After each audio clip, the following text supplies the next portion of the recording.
नमस्कार, आपका स्वागत है। मैं हूं आपके साथ अनाया शर्मा। शुरुआत करेंगे बुलेटिन की। देहरादून के गांधी पार्क में उत्तराखंड ड्रग फ्री देवभूमि मिशन 2025 के तहत कार्यक्रम का आयोजन किया गया है, जिसमें मुख्यमंत्री पुष्कर सिंह धामी ने हिस्सा लिया।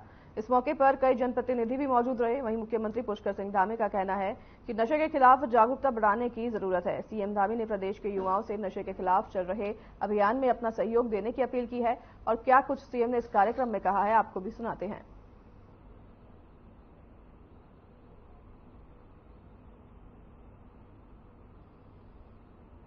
ड्रग्स ये कोई एक सामाजिक बुराई है। ये कोई इसमें सिर्फ पुलिस खाली इन्फोर्समेंट में सिर्फ ऐसे लोगों को पकड़ सकती है, लेकिन जो यूजर है, जो उसके कंज्यूमर है, जब तक वो नशे को नहीं छोड़ेंगे, नशे की प्रवृत्ति को, तब तक इसका पूर्ण रूप से अंकुश नहीं लगेगा। इसलिए संबंधित सभी विभाग, सभी हमारे जो सामाजिक लोग हैं, परिवार के लोग हैं, उनको भी ध्यान देना चाहिए कि उनके अगर कोई बच्चे या उनके परिवार में कोई लोग ऐसे नशे के गर्त में जा रहे हैं तो उनको कैसे रोका जाए, समझाया जाए। पुलिस का काम सिर्फ इन्फोर्समेंट का, नशा बेचने वालों को पकड़ सकती है, लेकिन जो नशा करने के आदी हो गए या नशा करते हैं उनको रोकने के लिए कहीं ना कहीं अन्य सभी लोगों को एक साथ एक मंच पर आना पड़ेगा। यार आप देना बंद कर देंगे, ऐसे करोगे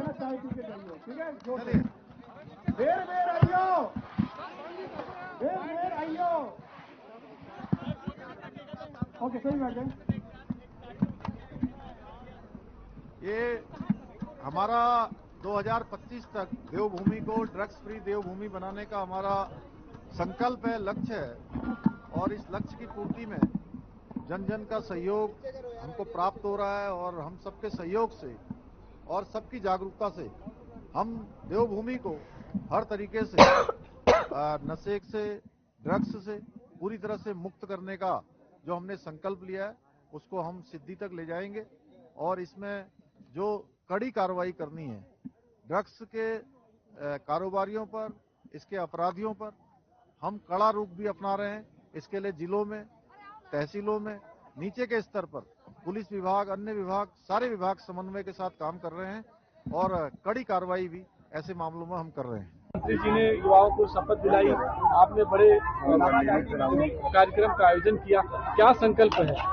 माननीय मुख्यमंत्री जी का जो ड्रग्स मुक्त उत्तराखंड का जो संकल्प है, उस संकल्प को हम सभी को आगे बढ़ाना है। और इसमें सिर्फ सरकार की नहीं, हम सभी की जिम्मेदारी है कि हम उत्तराखंड को ड्रग्स मुक्त उत्तराखंड बनाने के लिए प्रयास करेंगे। उसी कड़ी में आदर्श संस्था द्वारा जो है कि देहरादून गांधी पार्क में ये आयोजन किया गया। माननीय मुख्यमंत्री जी का हमें आशीर्वाद मिला और उनकी गरिमामय उपस्थिति से युवाओं में ऊर्जा का संचार हुआ है और युवाओं ने भी माननीय मुख्यमंत्री जी की जो शपथ दिलाई गई 2025 तक ड्रग्स मुक्त उत्तराखंड होगा, उस पर कल्पनाओं को साकार करते हुए ये बड़ा आयोजन किया गया था। इस सभी में आप सभी मीडिया, प्रिंट मीडिया और समाज सभी की जिम्मेदारी है कि हम देवभूमि उत्तराखंड को जो है नशा मुक्त बनाएं। धन्यवाद। हाल ही संपन्न हुए 5 राज्यों के चुनाव के बाद अब उत्तराखंड में कांग्रेस लोकसभा चुनाव पर पूरी तरह फोकस करने में जुट गई है। वहीं कांग्रेस के महामंत्री संगठन मथुरा दत्त जोशी का कहना है कि कांग्रेस कमेटी ने उत्तराखंड में चुनाव के मद्देनजर अपने कार्यक्रम शुरू कर दिए हैं, जिसके तहत जिला स्तरीय सम्मेलन आयोजित किए जा चुके हैं। पौड़ी और टिहरी संसदीय क्षेत्र में कार्यकर्ता सम्मेलन किए जा चुके हैं और अब कुमाऊं क्षेत्र की संसदीय क्षेत्र में भी कार्यकर्ता सम्मेलन आयोजित किए जाएंगे। इस सम्मेलनों में लोकसभा चुनाव की तैयारियों से कार्यकर्ताओं को अवगत कराया जा रहा है। साथ ही बूथ स्तर पर कांग्रेस कार्यकर्ताओं को प्रशिक्षण भी दिया जा रहा है, ताकि लोकसभा चुनाव के लिए कार्यकर्ता पूरी तरह से तैयार रहे।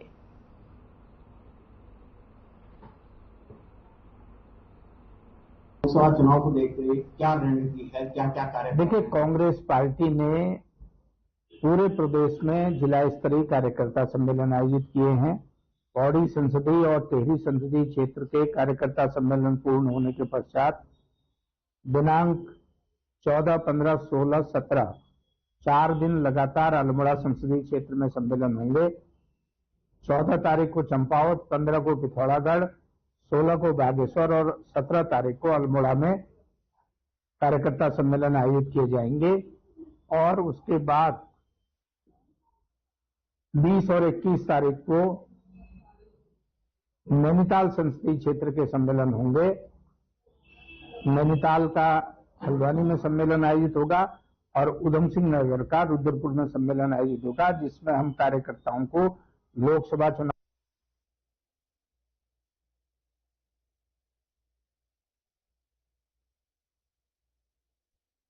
में हुए ग्लोबल इन्वेस्टर समिट के सफल आयोजन को लेकर अल्पसंख्यक आयोग के उपाध्यक्ष मजहर नईम नवाब ने सीएम धामी का धन्यवाद किया। इस दौरान नईम नवाब ने कहा कि उत्तराखंड में आयोजित हुआ ग्लोबल इन्वेस्टर समिट प्रदेश के युवाओं के लिए रोजगार के लिए मील का पत्थर साबित होगा, क्योंकि समिट में उद्योग घरानों के साथ हुए करोड़ी में करार के बाद उत्तराखंड में बड़े उद्योग लगाए जाएंगे, जिससे निश्चित तौर पर उत्तराखंड के युवाओं को काम के लिए प्रदेश से बाहर नहीं जाना पड़ेगा।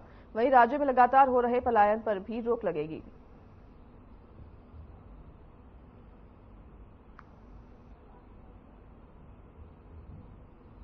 हमारे मुख्यमंत्री पुष्कर सिंह धामी जी जो हैं वो भी एक युवा मुख्यमंत्री हैं और युवा मुख्यमंत्री की जो सोच है वो युवाओं के लिए जो ऐतिहासिक काम उन्होंने किया है, आज यहाँ निवेशकों को ला करके और इस तरीके से यहाँ उद्योग धंधे और जो युवा हमारा बेरोजगार है उसकी चिंता करके यहाँ रोजगार के अवसर बढ़ाने के लिए उन्होंने लगातार काम किया है।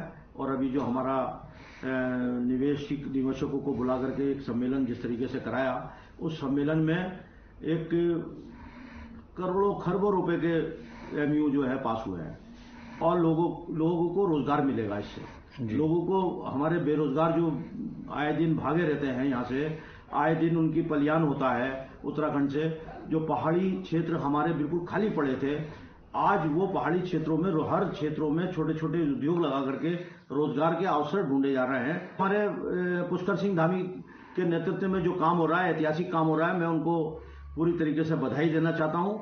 और आने वाला समय उत्तराखंड जो है पूरी दुनिया में, पूरे हिंदुस्तान में और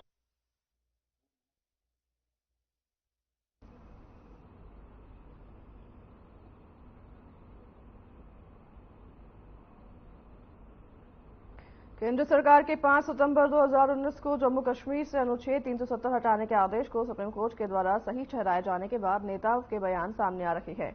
वहीं इसको लेकर उत्तराखंड अल्पसंख्यक आयोग के उपाध्यक्ष मजहर नईम नवाब का बयान भी सामने आया है। उन्होंने कोर्ट के इस फैसले का स्वागत करते हुए कहा कि मोदी की सरकार ने जम्मू कश्मीर को देश की मुख्य विचारधारा से जोड़ने का ऐतिहासिक काम किया है। इसके लिए वे प्रधानमंत्री का हृदय से आभार व्यक्त करते हैं।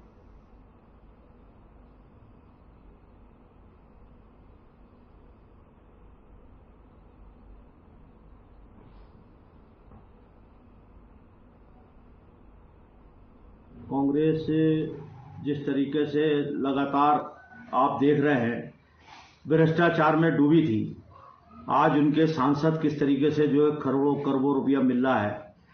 अब तक लगभग जो है 500-600 करोड़ रुपया उनसे बरामद हो चुका है। कांग्रेस पहले अपने गिरबान में झांके, फिर देश की चिंता करे। उसको देश की चिंता नहीं है, उसको तुष्टीकरण की चिंता है, वोटों की चिंता है। वोटों की चिंता भारतीय जनता पार्टी की सरकार नहीं करती है, मोदी जी नहीं करते हैं वोटों की चिंता। उन्होंने कश्मीर के मामले में 370 को समाप्त किया है और जिस तरीके से आज सुप्रीम कोर्ट का फैसला आया है और उस सुप्रीम कोर्ट ने सरकार के उस फैसले पर मोहर लगाई है, और तब तो कांग्रेस को चुप रहना चाहिए, कांग्रेस को सोचना चाहिए।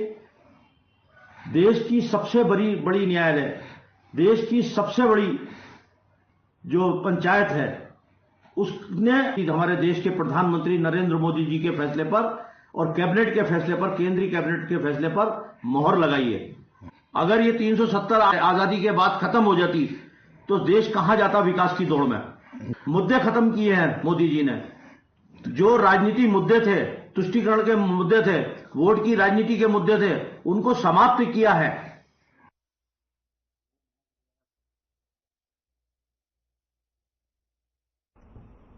ऋषिकेश कोतवाली क्षेत्र अंतर्गत एक नाबालिग से दुष्कर्म का मामला सामने आया है, जहां पर शिकायत मिलने के बाद पुलिस ने इस कार्रवाई पे शुरू कर दी है। वहीं आपको बता दें कि पुलिस ने दुष्कर्म के आरोपी को गिरफ्तार भी कर लिया है और आरोपी को पुलिस उत्तर प्रदेश के गाजियाबाद से गिरफ्तार कर ऋषिकेश लाई है, जिसकी पहचान नीरज कुमार के रूप में हुई है, जो गाजियाबाद का रहने वाला है।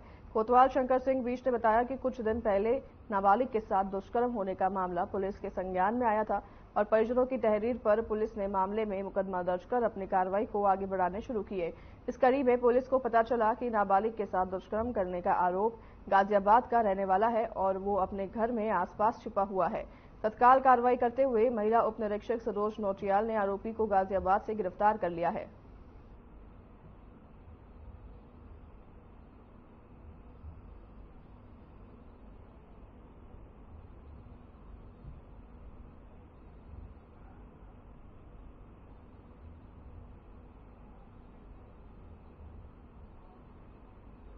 रुड़की कोर्ट परिसर में युवती ने जहरीली पदार्थ खाकर जान देने की कोशिश की, जिसके बाद परिसर में हड़कंप मच गया। आनंद फानंद में युवती को अस्पताल लाया गया, जिसके बाद डॉक्टरों ने काफी मशक्कत के बाद उसकी जान बचा ली। मामला भगवानपुर थाना क्षेत्र के गांव डोलाहेड़ो का है, जहां पर उत्तर प्रदेश की रहने वाली एक युवती से 20 सितंबर 2023 को एक युवक द्वारा दुष्कर्म का मामला दर्ज कराया गया था। फिलहाल मामले की जांच की जा रही है।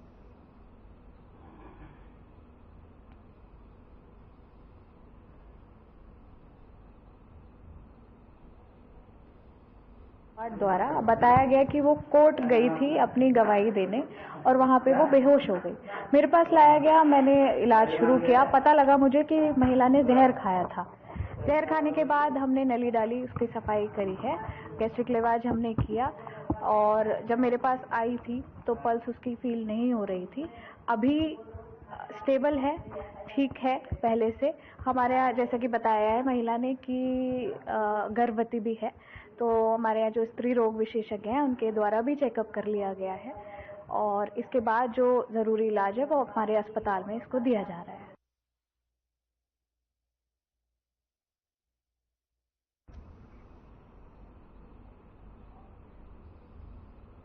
देहरादून के हरवाला क्षेत्र में एक युवक का वीडियो वायरल हो रहा है, जिसमें एक युवक मंदिर के सामने शर्मनाक हरकत करता पाया गया है। इतना ही नहीं, युवक मंदिर पर पत्थर भी फेंकता दिख रहा है। युवक विशेष समुदाय से बताया जा रहा है। सुबह जब मंदिर के पुजारी मंदिर पहुंचे तो उन्होंने शीशा टूटा हुआ देखा, जिसके बाद सीसीटीवी खंगाले गए तो मामले का खुलासा हुआ। फिलहाल एसएसपी जय सिंह ने मामले में कहा कि सीसीटीवी के आधार पर पुलिस ने जांच शुरू कर दी है।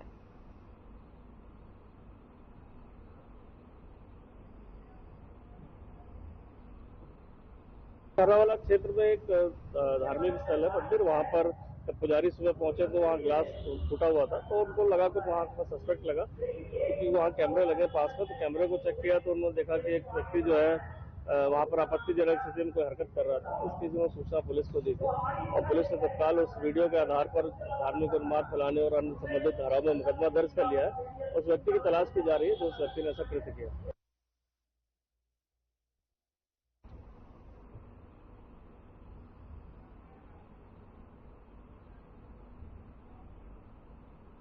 हल्द्वानी के गौलापार क्षेत्र के किसान उप जिलाधिकारी कार्यालय हल्द्वानी पहुंचे, जहां उन्होंने अपने क्षेत्र में आवारा जानवरों की बढ़ती तादाद को लेकर आवाज उठाई। किसानों का कहना है कि प्रशासन शहरों से जानवरों को उठाकर ग्रामीण इलाके में छोड़ रहा है, जिससे पिछले एक महीने से ग्रामीण इलाकों में अचानक जानवरों की संख्या में इजाफा हुआ है। हालात ऐसे हो गए हैं कि फसल तो चौपट हो ही रही है, दूसरा अब ग्रामीणों को उनकी जान का भय भी सताने लगा है, क्योंकि आए दिन जानवरों के चलते दुर्घटनाएं और जानवरों द्वारा हमले के मामले लगातार बढ़ रहे हैं।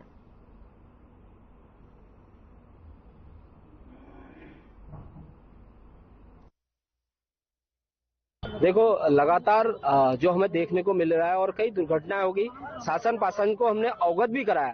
उसके पल प्रसाद हमारे ग्रामीण एरियाओं में आवारा पशुओं की तादाद दिन पर दिन बढ़ रही और कई बार अवगत कराने के बाद मुझे कोई सुनाई नहीं हुई है। हमारा ये कहना है कि जिस तर्क पर शहर में आवारा जानवरों को पकड़कर उचित स्थानों पर या गौशाला में छोड़ा जा रहा है, उसी तर्क पर ग्रामीण एरियाओं में भी इन जानवरों को छोड़ा जाए, जिससे होने वाली जनहानि, अभी मैं आपको बताऊं गौलापार क्षेत्र में जनहानि लगातार, जिसमें अपनी जानें खोने का भय बना रहता है और लगातार दुर्घटनाएं हो रही है। इसके साथ साथ जंगली जानवर और आवारा पशु बंदर इतना बड़ा आतंक कर रखा है, जिसमें किसानों का जीना दुश्वार है। आपका नाम? किसानों के लिए तो ऐसा हो रहा है कि दिन का भी रहना हराम है और रात का सोना हराम है। चारों तरफ से मतलब आवारा जानवर जो है, पालतू जानवर पूरी फसलों को चौपट कर रहे हैं और उधर से जंगली जानवर अलग नुकसान कर रहा है, जिससे कि मतलब काश्तकार को तो ऐसा हो रहा है कि वो कुछ समझ ही नहीं पा रहे हैं कि क्या करें। सारे जानवर तो गाँव में घुस रहे हैं, फसलों को बर्बाद कर रहे हैं। शिकायत भी दर्ज करी गई, कोई कार्रवाई नहीं हो रही। इस समय जो है गौलापार क्षेत्र में इतनी ज्यादा परेशानी किसानों को हो रही है कि वो कुछ कह नहीं सकते। सारी फसलें उनकी चौपट है, टमाटर की फसल चौपट है, गेहूं थोड़ा छोटा सा हुआ है, उस पर अभी से मतलब जो है जानवर घुसना शुरू हो गया है। प्रशासन से क्या मांग करते हैं? प्रशासन से मांग करते हैं कि इनका जो है इनकी व्यवस्था की जाए। मुख्यमंत्री पुष्कर सिंह धामी ने जीएमएस रोड स्थित एक होटल में गढ़वाल संभाग के अनुसूचित जाति जनप्रतिनिधि सम्मेलन में प्रतिभाग किया। मुख्यमंत्री ने कहा कि बाबा साहेब भीमराव अम्बेडकर ने अनुसूचित और वनवासी समाज के लिए अस्तित्व, अस्मिता और आत्मनिर्भरता का जो मंत्र दिया था, प्रधानमंत्री नरेंद्र मोदी के नेतृत्व में उसका प्रसार पूरे देश में हो रहा है। पंडित दीनदयाल के अंत्योदय के सिद्धांत के आधार पर समाज के अंतिम पायदान पर बैठा व्यक्ति जब सत्ता के सिंहासन पर बैठेगा तो वो अंत्योदय से राष्ट्र का समय होगा। उन्होंने कहा कि हमारी डबल इंजन की सरकार अनुसूचित समाज को मजबूत और आत्मनिर्भर बनाने के लिए प्रतिबद्ध है।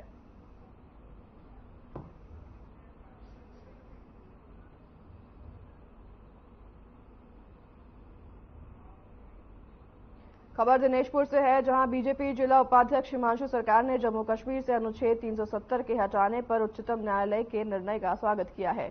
ये फैसला केंद्र सरकार का देशहित, जम्मू कश्मीर और लद्दाख के समग्र विकास के लिए गए निर्णय सही निर्णय है। इस निर्णय से आमजनों में प्रसन्नता है। और इस दौरान कांग्रेस नगर अध्यक्ष नारायण हलदार ने कहा है कि कोर्ट का आदेश सर्वमान्य है, कोर्ट का स्वागत है। कोर्ट ने जल्द से जल्द जम्मू कश्मीर में चुनाव कराए जाने का आदेश दिया है, उनका भी स्वागत है।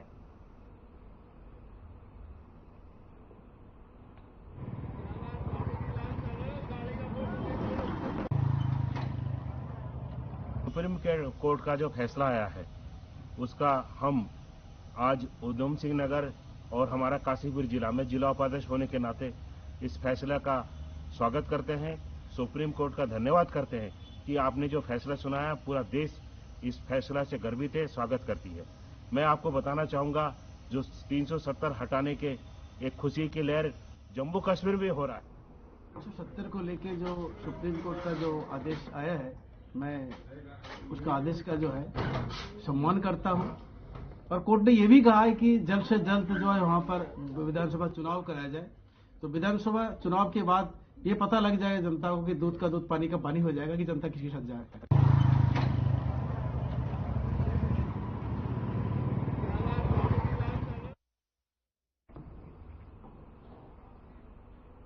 झारखंड से कांग्रेस के राज्यसभा सांसद धीरज साहू के कई ठिकानों पर आयकर विभाग की छापेमारी में 210 करोड़ से अधिक की नकदी बरामद हुई है, जिसको लेकर हल्द्वानी में केंद्रीय रक्षा मंत्री अजय भट्ट ने बीजेपी ऑफिस में पत्रकारों से बातचीत करते हुए कांग्रेस पार्टी के ऊपर गंभीर आरोप लगाए हैं। उन्होंने कहा कि कांग्रेस पार्टी भ्रष्टाचार को बढ़ावा देती है। कांग्रेस के राज्यसभा सांसद धीरज साहू राहुल गांधी के बेहद करीबी नेता है, जो भारत जोड़ो यात्रा में उनके साथ चल रहे थे। लेकिन इस बड़े भ्रष्टाचार के मामले में कांग्रेस के शीर्ष नेता सोनिया गांधी, राहुल गांधी और कांग्रेस के अध्यक्ष मल्लिकार्जुन खड़गे चुप्पी साधे हुए हैं। इससे कांग्रेस की मानसा साफ नजर आ रही है। देश के अंदर जितने भी भ्रष्टाचारी नेता या लोग हैं, उनको किसी भी कीमत पर नहीं छोड़ा जाएगा।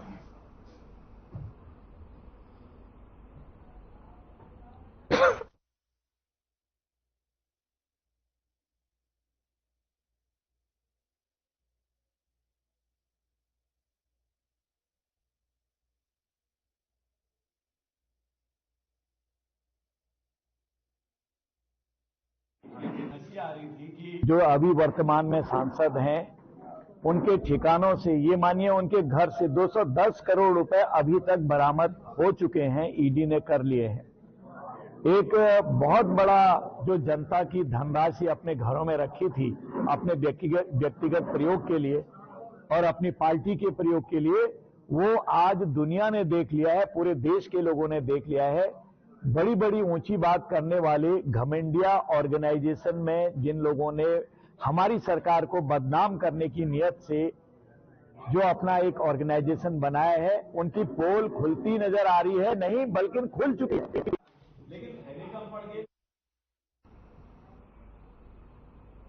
हल्द्वानी में विकसित भारत संकल्प यात्रा में पहुंचे केंद्रीय रक्षा एवं पर्यटन राज्य मंत्री अजय भट्ट ने विभिन्न सरकारी योजनाओं के लाभार्थियों को चेक वितरित किए। इसके अलावा केंद्र व राज्य सरकार द्वारा चलाई जा रही जन कल्याणकारी योजनाओं का लोगों को लाभ देने की अपील की। वहीं बीते दिनों साउथ अफ्रीका के गाना में संयुक्त राष्ट्र यूनाइटेड नेशन की बैठक में प्रतिभाग करके पहुंचे अजय भट्ट ने कहा कि 9 देशों के सम्मेलन में भारत का प्रतिनिधित्व करने का सौभाग्य उन्हें प्राप्त हुआ है।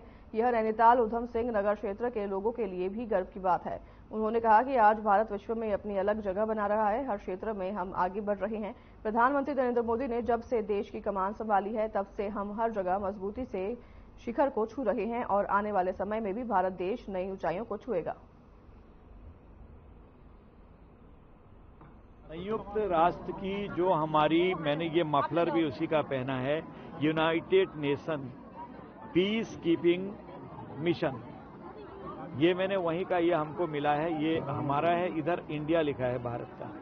तो मैं माननीय प्रधानमंत्री जी का आभारी हूं और नैनीताल क्षेत्र और उधम सिंह नगर क्षेत्र दोनों जिलों की जनता की मैं बहुत ज्यादा हृदय से उनका आभार प्रकट करता हूं कि उन्होंने मुझे चुन के भेजा।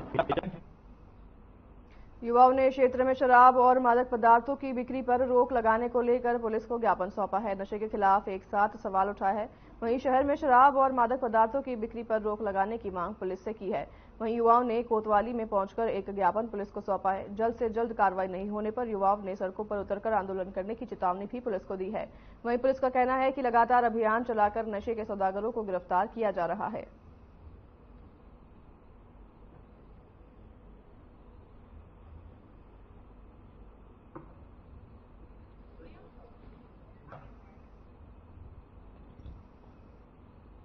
जनपद अल्मोड़ा के रानीखेत से एक बड़ी खबर सामने आ रही है। यहां रानीखेत के जॉइंट मजिस्ट्रेट जय किशन का उत्तरकाशी सीडीओ के पद पर स्थानांतरण होने के बाद आईएएस वरुण अग्रवाल ने रानीखेत के जॉइंट मजिस्ट्रेट के पद पर पदभार ग्रहण किया है। आईएएस वरुण अग्रवाल ने 4 दिसंबर को रानीखेत के जॉइंट मजिस्ट्रेट का कार्यभार ग्रहण किया। वरुण अग्रवाल 2021 बैच की आईएएस अधिकारी हैं और पदभार ग्रहण करने के बाद उन्होंने तहसील प्रशासन के साथ बैठक की और आवश्यक दिशा निर्देश दिए। साथ ही सभी को कर्तव्य और निष्ठा के साथ काम करने के निर्देश दिए। उन्होंने कहा कि आम जनमानस की शिकायतों की प्राथमिकता के साथ दूर किया जाएगा। सभी विभागों के साथ सामंजस्य बैठाकर कार्य किए जाएंगे।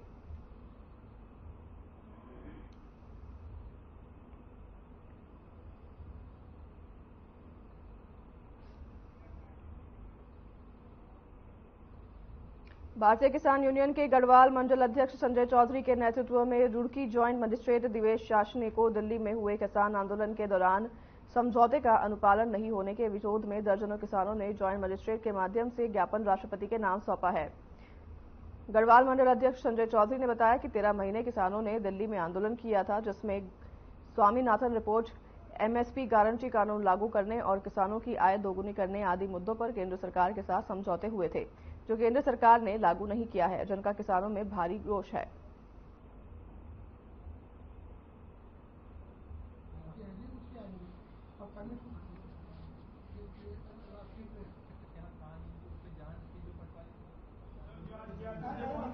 दिया गया राष्ट्रीय नेतृत्व के आह्वान पर। ये 13 महीने का जो कृषि कानून जब समाप्त हुए, जब आंदोलन चला था तो उसमें कुछ समझौते थे, तो वो समझौतों का सरकार ने अनुपालन नहीं किया। समझौते थे किसान की आमदनी दुगुनी करना, किसानों को फसलों के रेट मूल्य सूचकांक से जोड़ना और स्वामीनाथन की रिपोर्ट लागू करना। किसान यूनियन के कुछ लीडर्स आए थे तो उन्होंने कुछ अपने मुद्दे रखे थे, जिसमें सबसे पहला मुद्दा था कि डिजास्टर के समय कुछ किसानों को मुआवजा नहीं बटा है, उसकी मैं एक बार जांच करा लूंगा। उनका कहना था कि कुछ लोगों को बटा है और कुछ को नहीं बटा है, तो इसमें मैं हमारे तहसीलदार साहब और एएसडीएम साहब से एक रिपोर्ट ले लूंगा एंड अगर कोई जो पात्र व्यक्ति हैं उन्हें नहीं मिला होगा तो हम उन्हें मुआवजा त्वरित दिलाने की कार्रवाई करेंगे।